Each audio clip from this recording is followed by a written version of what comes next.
రేవంత్ రెడ్డి ఏమో 2 లక్షల మీద అప్పున్న వాళ్ళు కూడా ఉరుకుండ్రి పోయి జల్దీ ఆ మీద అప్పు మీరు కట్టుండ్రి, మీరు కట్టగానే తెల్లారి 2 లక్షల రూపాయలు నేను మాఫీ చేస్తా అన్నాడు.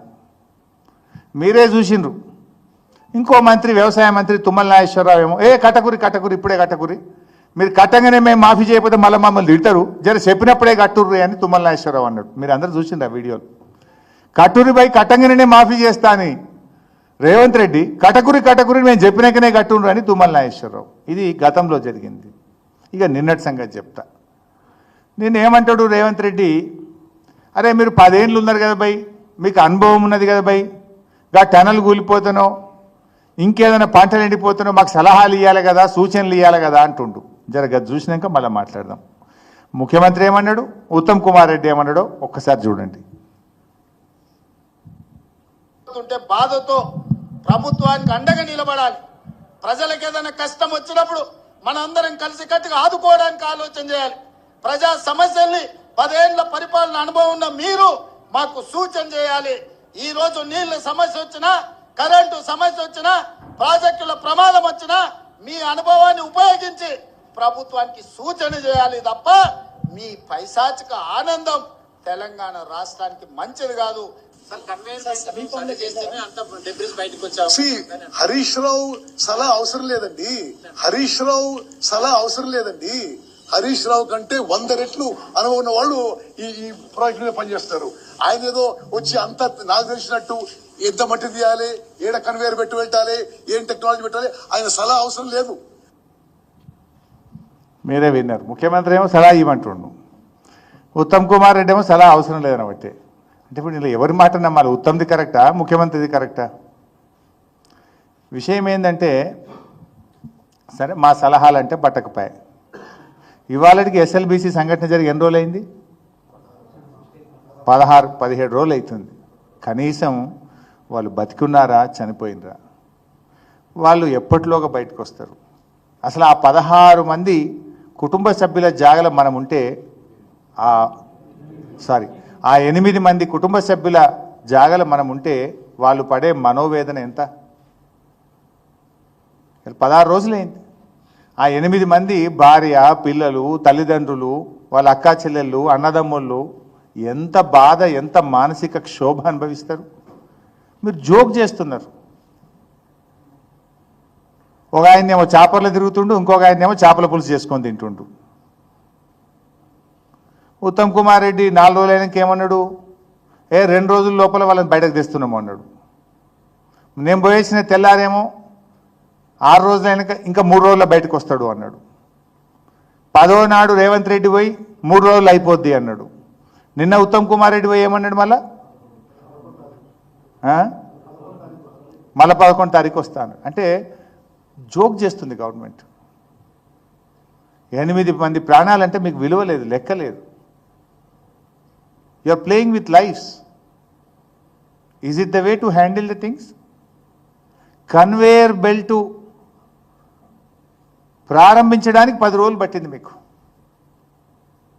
దాన్ని ఫంక్షనల్ చేయడానికి 10 రోజులు పట్టింది మీకు. ఒక్కరోజు పని చేయగానే తుడుక్కుమన్నది అది. మళ్ళీ ఇప్పటికీ పనిచేస్తలేదు. There is no direction from the government. There is no clarity from the government. మీకు ఇంకా ఒక జోక్ చెప్పాలి. ఈ రాష్ట్రానికి engineering chief irrigation Anil Kumar అని ఉన్నాడు. Is the head of engineering department. ఈ రోజు వరకు ఆయన అడిగిపోలే. ఇదేం గవర్నమెంటో నాకైతే అర్థమవుతలేదు. First person to go, he suppose to go first among everyone. ఆయన ఈ రోజు వరకు ఇంతవరకు అడిగి పోలేదంటే అసలు నీ రాష్ట్రం ఎట్లా నడుస్తుంది? ఇంజనీరింగ్ చీఫ్కు బాధ్యత ఉండదా? అంటే నీ ప్రభుత్వం ఎవరి డైరెక్షన్లో నడుస్తుంది? అసలు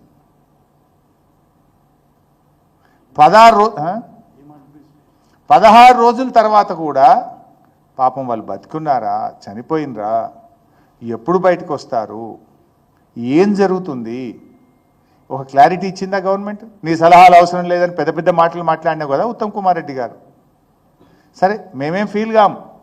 మా బాధ, మా ఆవేదన ఆ 8 మంది ప్రాణాలు, ఆ 8 మంది కుటుంబ సభ్యుల మనోవేదన మా ఆవేదన. వాళ్ళు ఎంత దుఃఖపడుతుంటారు, వాళ్ళకి ఎంత బాధ ఉంటుంది. మీరెంత బాధ్యతారహిత్యంగా వ్యవహరిస్తున్నారు. అదో టూరిస్ట్ స్పాట్ లెక్క చేసిండు మీరు. పొద్దుగాల పోవుడు, సాయంత్రం వచ్చుడు, సాయంత్రం పోవుడు, పొద్దుగాల వచ్చుడు. అదా పద్ధతి. ఆడ కూడా అబద్ధాలే మాట్లాడిండ్రు, మీరు చూసిండ్రు. 10 ఏళ్లలో ఒక తట్టెడు మట్టి దవ్వలే, 10 ఏళ్లలో బీఆర్ఎస్ ప్రభుత్వం పనే చేయలేదని అబద్ధాలు మాట్లాడిండ్రు. నేను ముఖం పలిగేటట్టు సమాధానం చెప్పిన. 9 ఏళ్ల గత కాంగ్రెస్ హయాంలో 3,300 కోట్ల రూపాయలు పని జరిగితే 9.5 ఏళ్ల బీఆర్ఎస్ హయాంలో ఎస్ఎల్బీసీ ప్రాజెక్టు మీద 3,900 కోట్ల రూపాయలు ఖర్చు పెట్టాం. మీకంటే 600 కోట్ల రూపాయలు ఎక్కువ ఖర్చు పెట్టాం. 11.5 కిలోమీటర్ల టనల్ మేము తవ్వామని సమాధానం చెప్తే ఒక్క మంత్రి కానీ ముఖ్యమంత్రి దాని మీద మాట్లాడాడు. మళ్ళా అంటే అబద్ధాల మీదనే బతుకుడు మీ బతుకు, నిజాలు చెప్పుడు మీకు రాదు. నోరు ధరిస్తే ఏ మీటింగ్ అన్నవో అన్ని పచ్చి అబద్ధాలే. మీరు చూసిందిగా నిన్న మహిళా దినోత్సవ సందర్భంగా నేను సాక్ష్యాలతో సహా ఒక 5 అబద్ధాలు, ముఖ్యమంత్రి ప్రభుత్వం మహిళల్ని ఎట్లా మోసం చేసిండ్రో, ఎన్ని పచ్చి అబద్ధాలు మాట్లాడిండ్రో ఆధారాలతో సహా నేను మీ ముందు పెట్టాను. అంటే నేను అనేది ఒకటే, ముఖ్యమంత్రి గారితో కూడా నిజాయితీగా పనిచేయండి. రేవంత్ రెడ్డి గారు, ప్రజలు మీకు అవకాశం ఇచ్చారు. సో ఈ అవకాశాన్ని మీరు ఈ అబద్ధాలను ఇప్పటికైనా ఆపండి. అబద్ధాలను ఆపి పాలన మీద దృష్టి పెట్టండి. ఇవాళ నువ్వు కేసీఆర్ గారిని పట్టుకొని నువ్వు ఏదో నోటుకొచ్చినట్టు మాట్లాడినావు, కానీ ఇవాళ రాష్ట్రానికి గ్రహణమైన గాచారమైన ఇవాళ రేవంత్ రెడ్డి.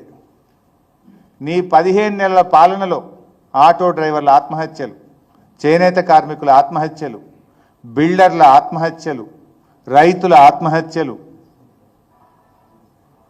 ఇది నీ పాలనకు ఉదాహరణ. నువ్వేమైపోయింది, అసహనం అయిపోయింది నీ లోపల. ఏమైంది, ఉన్నది ఉన్నట్టంటే అసహనంతో రెచ్చిపోతున్నావు, అబద్ధాలు మాట్లాడుతున్నావు. ఇప్పుడు ఇకనైనా నీ అబద్ధాలు మానుకో, పాలనపై దృష్టి పెట్టి నిజాయితీగా నీకు చేతనైంది నిజాలు మాట్లాడు, ప్రజలకు మేలు చేసే ప్రయత్నం చెయ్యి. నువ్వు ఈ పిచ్చి మాటలు మాట్లాడు, నిజాయితీగా పాలించండి, కమిషన్లు మానండి. ఎందుకంటే ఇవాళ అట్లా చెప్పుకుంటూ పోతే చాలా ఉన్నాయి. ఇవాళ సీతారామ ప్రాజెక్టు ఇవాళ వరమైంది కదా. నీ చేతగాంతనం వల్ల ఆంధ్రప్రదేశ్ కృష్ణా నదీ జలాలను అడ్డగోలుగా తీసుకుపోయింది. నువ్వు గుడ్లప్పకిచ్చి చూసినావు, నువ్వు ఫెయిల్ అయిపోయినావు. ఇవాళ ఏమైంది ఖమ్మం జిల్లాకు? నిన్న పోయి మంత్రి గారు ప్రారంభిస్తే గోదావరి నదీ జలాలు వచ్చి నాగార్జున సాగర్ ఎడమ కాలువలో కలిసినాయి. ఇవాళ అంటే ఇలా ఇంటర్లింకింగ్ ఆఫ్ రివర్స్ అయిపోయింది తెలంగాణలో. కృష్ణా గోదావరి నదుల సంగమం నాగార్జున సాగర్ ఎడమ కాలువలో నిన్నగాక మొన్న అయిపోయింది. 2 నదుల సంగమం అయింది ఈరోజు. కేసీఆర్ గారి దూరదృష్టి వల్ల, ఆయన కృషి వల్ల జరిగింది. ఆ ఎడమ కాలువలో ఇవాళ నీళ్లు తక్కువ వచ్చినా ఈ సీతారామ ప్రాజెక్టు నీళ్ళు వచ్చి ఎడమ కాలువలో కలవడం వల్ల ఇలా వైరా రిజర్వాయర్కు నీళ్లు పోతున్నాయి. ఆ ఎడమ కాలువలో నీళ్లు ప్రవహించి ఇలా పంటలు కాపాడుకునే పరిస్థితి వచ్చింది. నిజాలు మాట్లాడండి. ఎస్, కేసీఆర్ గారి కృషి వల్ల ఇలా ఖమ్మం జిల్లా రైతులకు నీళ్లు వచ్చినాయి. గోదావరి జలాలు ఇలా వచ్చి కృష్ణా నదీ పరివాహక ప్రాంతంలో పంటలు కాపాడుకుంటున్నామనే నిజాన్ని నిజాయితీగా ఒప్పుకోండి అని చెప్పి నేను మనవి చేస్తా ఉన్నా. ఈ రకంగా ఇలా వడ్లకు బోనస్ ఇచ్చినామని జబ్బలు జరుచుకున్నారు. వచ్చినాయా బోనస్? పాపం మహిళా సంఘాలు ఇబ్బంది పడుతున్నారు. నువ్వు అన్ని పంటలకు బోనస్ అన్నావు, తర్వాత వడ్లకే అన్నావు. ఆ వడ్లకు కూడా దొడ్డు ఎగబెట్టినావు, సన్నాలకే అన్నావు. పోనీ ఆ సన్నాల కన్నా మొత్తం ఇచ్చినావా? ఇప్పుడు వడ్లు కొన్నది మహిళలు, వాళ్ళ కమిషన్ డబ్బులు ఇప్పుడు 2 విడతల. పోయిన వానకాలంది రాలే, అంతకుముందు యాసంగిది రాలే, నువ్వు కమిషన్ డబ్బులు ఇవ్వలే. కానీ మహిళల దగ్గరకు వచ్చి మాకు బోనస్ పడలేదని రైతులు ఇవాళ అడుగుతూ ఉన్నారు. ఇంకా 400 కోట్ల రూపాయలు సన్న వడ్లకు బోనస్ పెండింగ్ ఉంది. తక్షణమే దాన్ని విడుదల చేయాలని రైతుల పక్షాన బీఆర్ఎస్ పార్టీ ఈరోజు డిమాండ్ చేస్తూ ఉంది. ఇవాళ మహిళల విషయంలో రేవంత్ రెడ్డి గారు, మీరు చేసింది తక్కువ, చెప్పుకునేది ఎక్కువ. కానీ బీఆర్ఎస్ 9 ఏళ్ల హయాంలో మేము మాట ఇవ్వకపోయినా, ఎలక్షన్లలో ఓట్ల కోసం చెప్పకపోయినా, పేదింటి ఆడపిల్ల పెళ్లికి 1,00,000 రూపాయలతో కళ్యాణ లక్ష్మి పథకం ఇచ్చిండ్రు కేసీఆర్. 13 లక్షల మంది పేదింటి ఆడపిల్లలకు 11,000 కోట్ల రూపాయలు ఇచ్చింది బీఆర్ఎస్ పార్టీ. 11,000 కోట్ల రూపాయలు ఇచ్చింది. 13 లక్షల పేదింటి ఆడపిల్లల పెళ్లిళ్ళు జరిపించింది బీఆర్ఎస్ పార్టీ. మేము కేసీఆర్ కిట్ ఇచ్చాం, న్యూట్రిషన్ కిట్ ఇచ్చాం, మహిళల చదువు మధ్యలో ఆగిపోవద్దని ఎస్సీ ఎస్టీ బీసీల కోసం 75 మహిళా డిగ్రీ కాలేజీలు తీసుకొచ్చాం. బీడీ వర్కర్లకు, లక్షలాది మంది బీడీ వర్కర్లకు ఆసరా పెన్షన్ నెల నెల 2,000 రూపాయలు ఇచ్చాం. స్థానిక సంస్థల్లో మార్కెట్ యార్డులో 50% మహిళలకు రిజర్వేషన్ ఇచ్చింది కూడా బీఆర్ఎస్ ప్రభుత్వం. పోలీసు ఉద్యోగాల్లో 33% మహిళలకు రిజర్వేషన్ తెచ్చింది బీఆర్ఎస్ ప్రభుత్వం. డబుల్ బెడ్రూమ్ ఇల్లు మహిళల పేరు మీద ఇచ్చింది బీఆర్ఎస్ ప్రభుత్వం. షీ టీంలను పెట్టి మహిళలకు రక్షణ కల్పించింది బీఆర్ఎస్ ప్రభుత్వం. అక్కా చెల్లెళ్ళు బిందెలు పట్టుకొని రోడ్డు మీదకి రావద్దని మిషన్ భగీరథ తెచ్చి ఇంటింటికి నల్లా పెట్టి దశాబ్దాల అక్క చెల్లెళ్ళ నీటి కష్టాలను తీర్చింది బీఆర్ఎస్ ప్రభుత్వం. మేము చేసినవి చాలా ఉన్నాయి మహిళల కోసం. నువ్వు చేసింది ఏముంది రేవంత్ రెడ్డి? తులం బంగారం అంటివి, షడగోపం పెడితివి. మహాలక్ష్మి అంటివి, మహా మోసం చేస్తేవి. 15 నెలలు అంటే 15 నెలలు ఇంటూ 2,500 అంటే ఈ రాష్ట్రంలో ప్రతి అక్కకు చెల్లెకు నువ్వు 37,500 రూపాయలు బాకీ పడ్డావు రేవంత్ రెడ్డి. మహాలక్ష్మి అని మహామోసం చేస్తేవి, తులం బంగారం అని శటగోపం పెడితివి, స్కూటీలన్నీ సున్నం పెడితివి. ఏంది నువ్వు చేసింది?